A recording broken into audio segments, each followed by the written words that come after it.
Elle humilie une vieille femme d'un coup de pied, ignorant que cet acte va bouleverser sa vie. Car cette femme n'est pas une simple mendiante.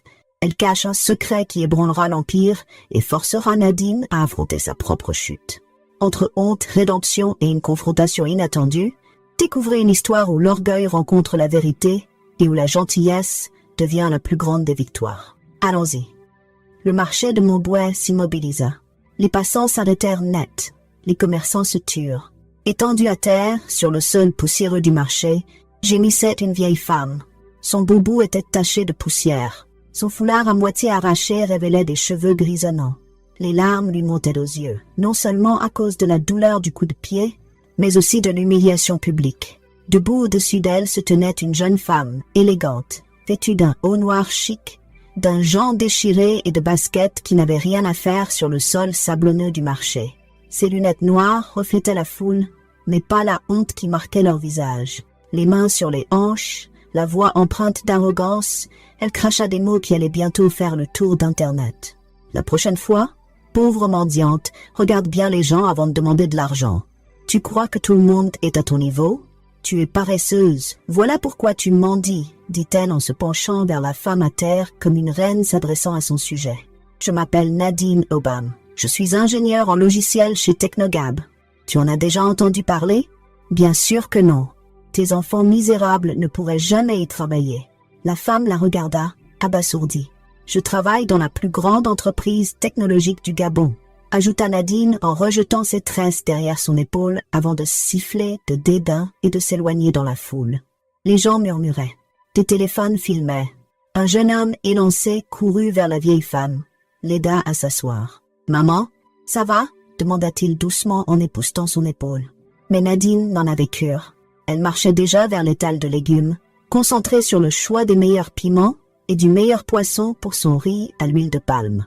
Ce qu'elle ignorait, ce que personne sur ce marché ne savait, c'est que la femme qu'elle venait de frapper du pied était la mère de John Okonda, le milliardaire fondateur et PDG de Technogab. Et le lundi matin, son monde allait basculer à jamais. 3 mois plus tôt, Nadine Obam avait toujours rêvé en grand. Née et élevée dans les rues animées de Nzengayong, elle avait grandi dans une maison modeste, là où les rêves étaient souvent étouffés par la pauvreté. Mais pas Nadine. Elle avait l'intelligence, elle avait le feu. Et lorsqu'elle fut acceptée à l'université Omar Bongo avec une bourse complète pour étudier l'informatique, sa mère pleura de fierté. Son père était mort quand elle avait 11 ans. Sa mère vendait des bananes plantains au bord de la route. Ses petits frères et sœurs la regardaient comme une super-héroïne. Elle avait toutes les raisons de rester humble, toutes les raisons de se souvenir d'où elle venait. Mais tout changea le jour où elle reçut une offre d'emploi chez Technogab. Pas n'importe quel poste. Ingénieure en logiciel dans l'entreprise tech la plus prestigieuse du Gabon. Avec un salaire à 6 chiffres en francs CFA, une voiture de fonction, un appartement meublé à batterie F et un badge d'accès à un lieu où la plupart des développeurs ne faisaient que rêver de travailler. Elle était arrivée. Et avec le succès vinrent la fierté, puis l'arrogance, puis le rejet froid de son passé. D'abord, elle cessa de répondre aux appels de sa mère, sauf tard le soir, prétendant être en réunion. Elle ne leur envoyait plus d'argent aussi souvent. Elle prenait désormais le taxi climatisé au lieu du clando, mangeait des brochettes de capitaine à la place du manioc et s'inscrivit dans une salle de sport huppée à Louis. Puis elle coupa les ponts avec sa meilleure amie d'enfance, Thérèse, lui lançant crûment « Tu n'es plus de mon niveau ». Elle ne souriait plus à ses voisins, ne saluait plus les anciens au carrefour d'Okala. Elle marchait tête haute, sac de créatrice au bras, disant à quiconque l'importunait « Faites attention à qui vous parlez. Je travaille chez Technogab ». Ce vendredi-là, Nadine venait de terminer de déboguer un système de paiement pour une nouvelle application FinTech. Toute son équipe la félicita pour sa rapidité et son génie. Même Jean, le mystérieux PDG qu'elle n'avait jamais rencontré en personne, lui envoya un pouce levé via son assistante. À 17h30, elle prit son téléphone, rangea son badge dans son sac et quitta les bureaux de glace au son de la rumba gabonaise qui vibrait dans sa voiture. Elle avait une envie de riz à l'huile de palme. Et personne ne préparait le poisson et les piments comme maman Cécile au marché de Montbouet. Elle se gara un peu à l'écart, verrouilla sa voiture et entra dans le marché bondé, son Jean moulant ses jambes, sa chemise nouée à la taille. Elle ne ressemblait en rien aux gens autour d'elle. Et elle adorait ça. Alors qu'elle fendait les rangs sans répondre aux salutations, une main agrippa doucement son poignet. « S'il te plaît, ma fille, » dit une voix tremblante. « Même 500 francs CFA. Je n'ai rien mangé depuis ce matin. Que Dieu te bénisse. » Nadine s'immobilisa. Ses narines se dilatèrent. « Enlève ta main de moi, » aboya-t-elle en retirant brutalement son bras. Mais la femme tendit à nouveau la main. « Je suis désolée. Je ne voulais pas t'offenser. Aide-moi, je t'en prie. » La foule commençait à remarquer. La voix de Nadine monta. « T'es folle. Tu m'as touchée. Je ressemble à ton niveau peut-être ?» Puis elle leva la jambe et la frappa. La femme s'écroula sur le sol poussiéreux. Des cris s'élevèrent. « Elle a l'âge d'être ta mère !» cria quelqu'un. Mais Nadine s'en fichait. Elle s'approcha, se pencha et répéta les mots qui allaient ruiner sa carrière. « Je suis Nadine Obam, ingénieure chez Technogab, la plus grande entreprise technologique du Gabon. Tes enfants ne sauront jamais ce que ça fait. » Puis elle siffla à nouveau et tourna les talons. Mais dans la foule, quelqu'un filmait silencieusement la scène. Un autre aida la femme à se relever et la guida jusqu'à un coin du marché. Le lendemain matin, cette même femme disparut des rues pour entrer dans une villa cossue à Sablières, où un assistant personnel l'attendait à la porte. « Bon retour, Madame Vouma, » dit-il en s'inclinant. La femme jetée à terre portait désormais une robe de soie et des boucles d'oreilles en diamant. Et lundi, elle allait retrouver son fils. Et la jeune femme qui avait osé l'humilier. À 8h45 lundi matin, les portes vitrées de Technogab s'ouvrirent. La réceptionniste s'interrompit, bouche bée, en voyant entrer la femme. Elle portait une robe en dentelle vert émeraude qui scintillait sous les lumières. Ses talons résonnaient doucement sur le sol en marbre. Ses boucles d'oreilles en diamant brillaient sous son chignon tressé. Sa peau foncée rayonnait. Elle dégageait une élégance, une puissance et une dignité tranquille qui forçaient les gens à se lever instinctivement. C'était la même femme que Nadine avait frappée au marché. Mais aujourd'hui, elle ne portait plus la pauvreté. Elle portait la vérité. « Bonjour, madame. Vous me semblez familière ?» bredouilla la réceptionniste. La femme sourit. « Bonjour, ma chère. Je viens voir Jean Okonda. Dites-lui que sa mère est ici. » Ces mots tombèrent comme un coup de tonnerre. La mère de Jean. La réceptionniste cligna des yeux, affolée, et décrocha aussitôt le téléphone. « Oui, madame. » Tout de suite. Au 10e étage, dans la suite exécutive, Jean Okonda révisait les plannings de projet lorsque l'appel arriva. « Monsieur, » dit prudemment son assistante, « votre mère est ici. Elle dit vouloir vous voir en privé. » Jean fronça les sourcils. « Ma mère ?» répéta-t-il, abaissant sa tablette. Il ne s'y attendait pas. Madame Vouma ne venait presque jamais à son bureau sans prévenir. Elle préférait sa maison tranquille à Angonje, son jardin, ses réunions d'église. La dernière fois qu'elle était venue, c'était pour les 5 ans de la société, 2 ans auparavant. « Faites-la entrer, dit-il. » Quelques instants plus tard, la porte s'ouvrit et son expression passa de la surprise à l'admiration. « Maman, sourit-il en se levant. »« Jean, répondit-elle doucement en entrant. » Il la serra dans ses bras, percevant une tension. « Tout va bien ?» demanda-t-il en scrutant son visage. Elle s'assit calmement, croisa les jambes et le regarda avec une grande sérénité. « Ça va, mais je dois voir une de tes employées. En personne. » Il cligna des yeux. « Une employée ?» Elle hocha la tête. « Elle s'appelle Nadine Obam. » Jean s'appuya lentement contre son dossier, déconcerté. « Nadine, une de nos développeuses front-end. »« Oui, » confirma-t-elle doucement, les mains posées sur ses genoux. Il y avait dans sa voix une fermeté maîtrisée, pas de colère, plutôt de la déception. Il appuya sur un bouton. « Faites venir Nadine Obam à mon bureau. » En bas, Nadine montrait sa nouvelle coiffure à ses collègues quand son téléphone vibra. Appel entrant. Accueil RH. « Allô? Bonjour Nadine. Bureau du PDG, tout de suite. » Nadine sourit largement. « Vous voyez? Je vous l'avais dit, je vais gravir les échelons, » lança-t-elle fièrement. Elle ajusta sa blouse, remit son badge en place et marcha comme si elle allait rencontrer le président lui-même. Elle frappa 2 fois, entra avec assurance, ses talons claquaient sur le sol. « Bonjour monsieur, dit-elle en souriant, puis elle tourna la tête vers la femme assise à côté de lui. « Bonjour, madame, ajouta-t-elle avec douceur. Mais le sourire de madame Vouma ne répondit pas au sien. Jean se pencha vers elle. « Nadine, voici ma mère. Elle a demandé à te voir personnellement. »« Oh, waouh !» répondit-elle les yeux écarquillés. « C'est un honneur, madame. » Madame Vouma ne sourit pas. Elle pencha la tête. « Je crois qu'on s'est déjà rencontrés. » Nadine rit nerveusement. « Ah non, madame, je ne pense pas. Vous devez me confondre avec quelqu'un d'autre. »« Non, » dit madame Vouma, toujours calme, mais ses yeux étaient plus perçants maintenant. « Je sais exactement qui j'ai vu. » Le sourire de Nadine s'évanouit légèrement. Madame Vouma sortit un téléphone de son sac. Elle appuya sur l'écran, puis le tourna vers Nadine. Une vidéo se mit à jouer. Le marché de Montbouet. Nadine, claire comme le jour, avec ses lunettes et son jean. Tu crois que tout le monde est à ton niveau? Tu es paresseuse, voilà pourquoi tu m'en dis. Puis le coup, puis le sifflement. Puis je suis Nadine Obam. Je travaille chez Technogab. Tes enfants pauvres ne pourront jamais y entrer. Le sang de Nadine se glaça. Ses jambes flanchèrent. Sa bouche s'ouvrit. Aucun son n'en sortit. Elle recula d'un pas, les mains tremblantes.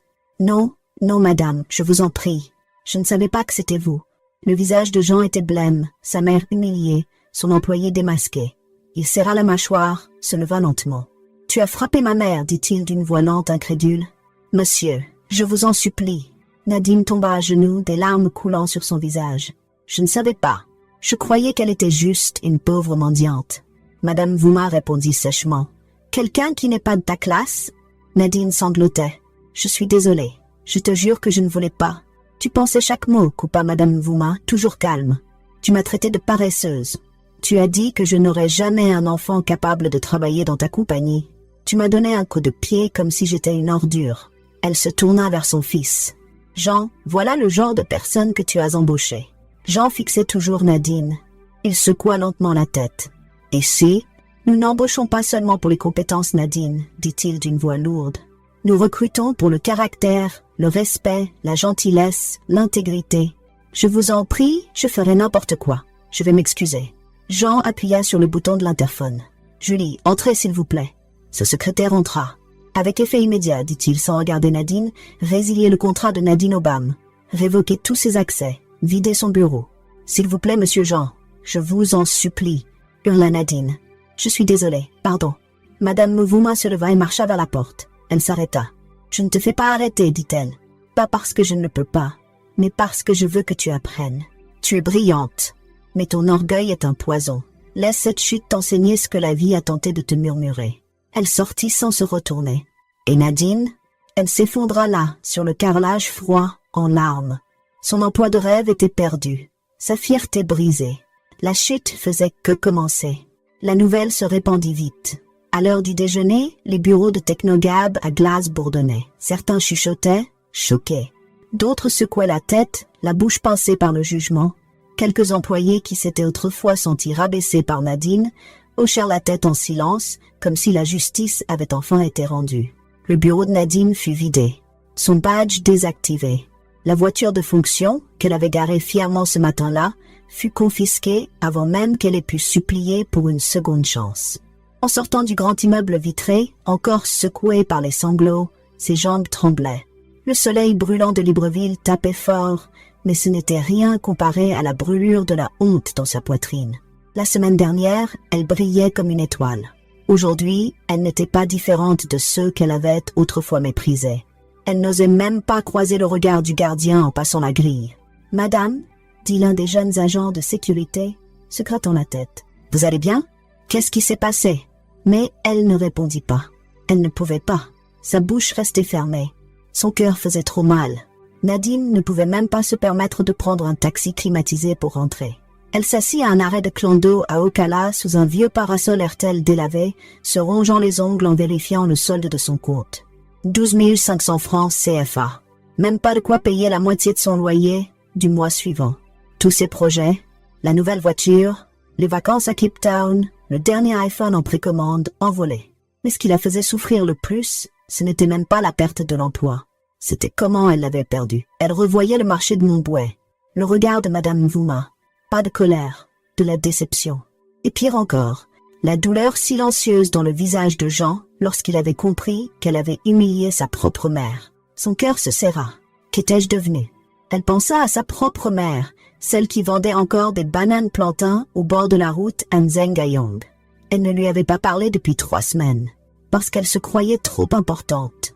Nadine monta dans un clando bancal, serrant son sac contre sa poitrine, coincée entre les passagers. La femme à côté d'elle sentait l'huile de palme et le poisson fumé. Nadine grimaça. Il y a quelques mois, c'était sa normalité. Aujourd'hui, ça ressemblait à une punition. Mais peut-être était-ce exactement ce dont elle avait besoin. Retour à la réalité. Chez elle, dans son petit studio à Akebe, l'air semblait lourd. Sa lettre d'embauche encadrée chez Technogab trônait encore sur le mur. Le coussin avec le logo de l'entreprise était toujours sur le canapé. Elle les arracha, tomba au sol et pleura. Le pire dans une chute, ce n'est pas l'impact, c'est de réaliser combien de gens on a blessés en montant. Les jours suivants, les appels des banques commencèrent. Puis, son abonnement à la salle de sport à Louis prit fin. Puis, l'avis d'échéance de loyer arriva. 14 jours. Nadine se mit à postuler à des emplois comme si sa vie en dépendait. Parce que c'était le cas. Elle réécrivit son CV, allégea son profil LinkedIn, envoya plus de 40 candidatures rien que la première semaine. La plupart ne répondirent pas. Les quelques réponses proposaient des stages non rémunérés ou des postes juniors. Au début, elle les refusa, les trouvant indignes. Mais quand son compte descendit à 5 000 francs CFA, elle commença à reconsidérer ce qui était réellement indigne. 3 semaines plus tard, Nadine poussa la porte d'une petite start-up installée au-dessus d'une pâtisserie à la. 2 pièces, un couloir, une équipe composée surtout de jeunes diplômés et d'un CTO exténué aux cernes marquées. Mais on lui donna une chance. Un poste de développeuse junior. Pas d'avantage, pas de voiture, pas de bâtiment prestigieux. Juste un bureau, un ordinateur portable et 150 000 francs CFA par mois. 5 fois moins que ce qu'elle gagnait avant. Mais elle accepta et dit humblement « Merci ». Un jeudi soir, après une longue journée passée à corriger un bug, Nadine descendit chercher des beignets à la pâtisserie. En attendant son tour, quelqu'un lui toucha l'épaule. Elle se retourna. C'était Thérèse, son ancienne meilleure amie, celle qu'elle avait écartée sans explication. Leurs regards se croisèrent. Nadine se figea. Thérèse la fixait. Pas de haine dans ses yeux, juste de la surprise et une tristesse silencieuse. « Thérèse » souffla Nadine. Juste Thérèse haussa les sourcils. « Tu te souviens de moi maintenant ?» Nadine acquiesça lentement. « Je ne t'ai jamais oublié. Je pensais juste que je n'avais plus besoin de personne. »« Tu l'as dit, » répondit Thérèse avec un sourire triste. « Tu m'as dit qu'on n'était plus de la même classe. » Nadine baissa la tête. « J'avais tort sur toute la ligne. » Thérèse l'observa un instant, puis hocha la tête. « Tu as changé. J'ai dû changer. » Elles restèrent là, en silence. Puis Thérèse fit quelque chose qui brisa le cœur de Nadine pour de bon. Elle l'enlaça. Des larmes remplirent les yeux de Nadine. Aucun mot n'était nécessaire. 2 semaines plus tard, Nadine retourna au marché de Montbouet.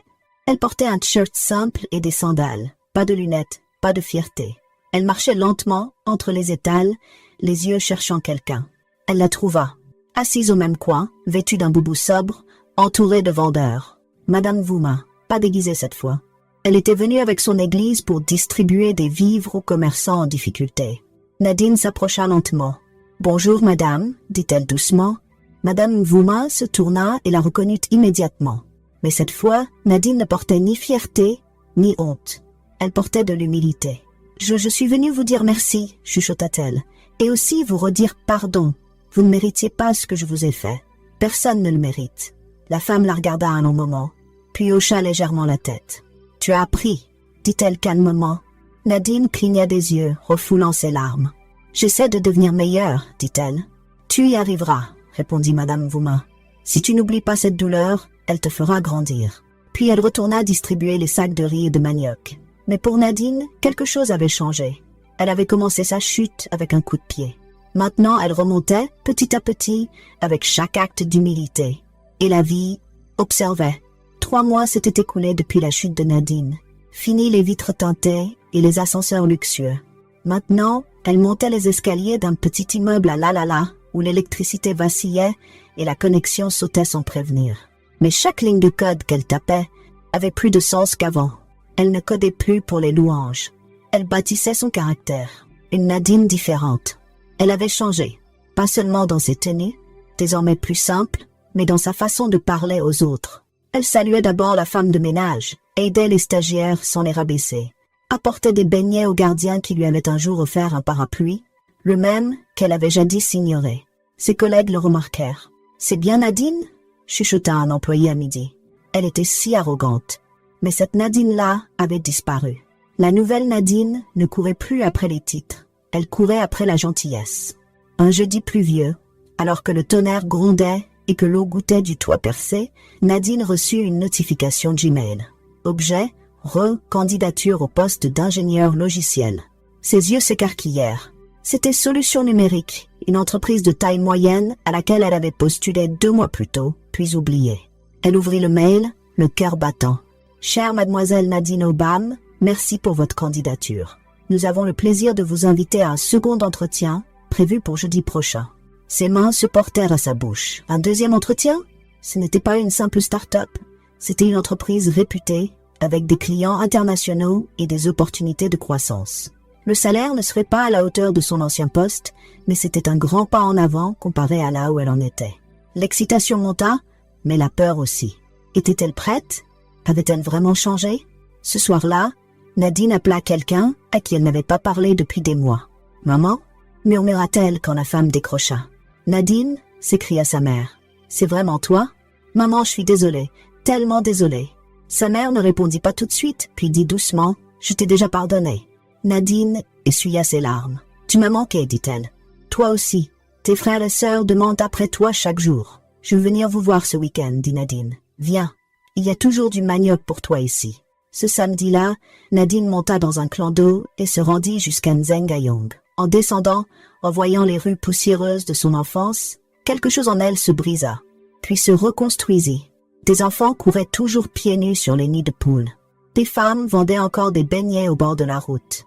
Et l'odeur de la maison, de la lutte, mais aussi de la résilience, l'accueillit comme avant. Les yeux de sa mère s'emplirent de larmes en ouvrant la porte. Elle avait vieilli, mais son amour n'avait pas changé. Elles s'enlacèrent fort. Et ce soir-là, en partageant une assiette de riz à l'huile de palme, Nadine regarda ses frères et sœurs dans les yeux et leur dit « Ne croyez jamais que vous valez moins que quelqu'un d'autre à cause de vos origines. » Jeudi arriva. Nadine se tenait devant le miroir, vêtue d'une robe bleu marine modeste et d'un doux sourire. Pas de bijoux tape à l'œil, juste elle, un stylo et les leçons que la vie avait inscrites dans son cœur. En entrant dans Solutions numériques, la réceptionniste sourit. « Bonjour, lança la dame. »« Bonjour, » répondit Nadine sincèrement. « Vous faites un excellent travail. » La réceptionniste clignait des yeux, surprise. Personne ne disait jamais ça. Nadine entra dans la salle d'entretien où 3 membres du jury l'attendaient. À sa grande surprise, elle reconnut l'un d'eux. C'était le jeune homme qui avait aidé Madame Vouma à se relever au marché de Montbouet. Celui qui avait secouru la femme alors que Nadine s'en allait. Il la reconnut aussi. Leurs regards se croisèrent. Long silence. Puis il sourit. Ce n'était pas un sourire moqueur. C'était un sourire chaleureux, comme quelqu'un qui sait qu'elle avait changé. « Mademoiselle Nadine, dit-il en lui tendant la main. Bienvenue. Commençons. » Quand Nadine sortit du bâtiment, elle ne savait pas si elle avait réussi l'entretien. Mais elle était sûre d'une chose. Elle avait retrouvé sa dignité. Elle s'était excusée auprès de ceux qu'elle avait blessés. Elle était retournée à ses racines. Et elle avait commencé à redonner. Tous les vendredis désormais, elle envoyait 2000 francs CFA de provision à une veuve en difficulté près de son nouveau lieu de travail à La Lala. Elle ne demandait pas de remerciements. Elle ne prenait pas de photos. Elle donnait, tout simplement. Parce que pour la première fois, elle avait compris, la gentillesse n'est jamais au-dessous de soi. Un mardi matin, 2 semaines après l'entretien, elle reçut un colis. Aucun nom sur la boîte. Juste une enveloppe embossée en or. À l'intérieur, une carte d'invitation soigneusement pliée. Chère Nadine Obam, vous êtes cordialement invitée à la soirée gala du 10e anniversaire de Technogab. Lieu Grand Hall, Hôtel Radisson Blu, Libreville. Heure 18h vendredi. Tenue formelle. Entrée uniquement sur invitation. Ses mains tremblaient. Technogab. Après tout ce qui s'était passé, pourquoi l'invitait-il? Puis elle vit les initiales dans le coin inférieur. M. Madame Vouma. Nadine s'assit lentement, le cœur battant. Qu'est-ce que cela voulait dire? Un pardon? Une mise à l'épreuve? Quoi que ce soit. Elle savait une chose, elle allait s'y rendre. Pas pour se vanter, pas pour prouver quoi que ce soit, mais pour avancer avec grâce et affronter ce que la vie lui réservait. Le vendredi soir arriva plus vite que prévu. Elle se tenait devant son petit miroir, les mains tremblantes, ajustant les manches de sa longue robe noire simple. Pas de maquillage voyant, pas de marque de luxe, juste une élégance discrète venue de l'intérieur. Cette fois, elle ne s'habillait pas pour impressionner. Elle s'habillait avec humilité. Le grand hall de l'hôtel Radisson Blu brillait comme un palais. Lustre doré, tapis de velours, une mer de dignitaires, de géants de la tech, de personnalités médiatiques. Nadine sortit du clando qu'elle avait à peine pu se payer, serrant son carton d'invitation dans la main comme sa dernière preuve d'appartenance. Les gardes l'observèrent sans rien dire. Puis, en voyant la carte, ils ouvrirent les portes. « Bienvenue, mademoiselle Nadine Obam », dit l'un d'eux. Elle faillit rire en entendant son nom à nouveau dans un tel lieu. À l'intérieur, Les visages familiers bourdonnaient. Anciens collègues, ex-membres de son équipe. Même son ancien manager riait avec des dirigeants. Certains la remarquèrent, certains la fixèrent. Des chuchotements suivirent. N'est-ce pas la fille qui avait été virée? Que fait-elle ici? Mais Nadine garda la tête haute. Non pas avec arrogance cette fois, mais avec force tranquille. Puis les lumières s'éteignirent. L'animateur monta sur scène. Mesdames et messieurs, bienvenue à la soirée du 10e anniversaire de Technogab. Applaudissements, discours, souvenirs, projets, prix. Puis l'animateur sourit. Et pour conclure la soirée, veuillez accueillir le fondateur et PDG de Technogab, Monsieur Jean Okonda. La foule se leva. Jean entra, vêtu d'un smoking noir élégant, le regard chaleureux. Mais les yeux de Nadine s'écarquillèrent. À ses côtés, radieuse dans une robe dorée, se tenait Madame Vouma. Elle la regarda directement et lui sourit. Jean s'avança au pupitre. Il remercia les partenaires, honora les mentors, encouragea les jeunes esprits tech, puis il s'arrêta. Avant de finir, dit-il, je veux partager une histoire. Une histoire sur l'orgueil, la gentillesse et les secondes chances. Le silence se fit. Il raconta l'histoire d'une jeune femme brillante qui s'était élevée rapidement mais avait oublié d'où elle venait. Il parla de son arrogance, de l'erreur impardonnable qu'elle avait commise envers quelqu'un de très proche de lui. Il parla de sa chute et de comment elle s'était relevée. Et pour la première fois, il prononça son nom, Nadine Obam. Des murmures parcoururent la salle. Nadine se figea. « Je veux vous dire ce soir, poursuivit Jean, que la rédemption est possible. Nadine a fait une erreur, mais elle ne s'est pas laissée abattre. Elle a pris ses responsabilités. Elle a appris. Et elle a changé. » Il s'éloigna du micro, se tourna vers elle. « Nadine, veuillez nous rejoindre. » Elle ne bougea pas tout de suite. Puis lentement, elle se leva. Tous les regards se tournèrent vers elle. Elle marcha dans l'allée jusqu'à la scène, les larmes aux yeux, mais la tête haute, non pas avec fierté, mais avec grâce. En arrivant, Jean lui prit la main. Madame Vouma s'avança aussi. Devant toute la salle, elle dit doucement, « Tu m'as blessé, mais tu es revenu. Tu as demandé pardon, tu as montré que tu avais grandi. Et c'est ce qui fait ta force, plus encore qu'avant. » Puis elle se tourna vers son fils. « Je pense que ta société aurait besoin de quelqu'un comme elle. » Jean hocha la tête. « Ce serait un honneur de te revoir parmi nous, Nadine. Mais cette fois, pas pour tes compétences en code, pour ton caractère. » Un silence stupéfait régna. Puis des applaudissements. Lents, puis puissants.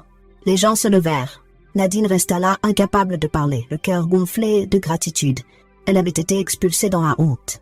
Elle était accueillie avec honneur. Mais le plus beau cadeau de la soirée, ce n'était pas l'offre de retour. C'était la leçon et la chance de recommencer.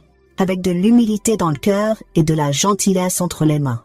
Nadine ne reprit pas le même poste. Elle demanda à revenir comme mentor junior dans l'initiative sur l'éthique dans la tech. Elle y raconte désormais son histoire aux stagiaires et jeunes ingénieurs. Et chaque vendredi, elle revient au marché de Montbouet. Non pas pour acheter, mais pour servir. Car la vie lui avait enseigné une vérité puissante. Les titres s'effacent, les apparences trompent.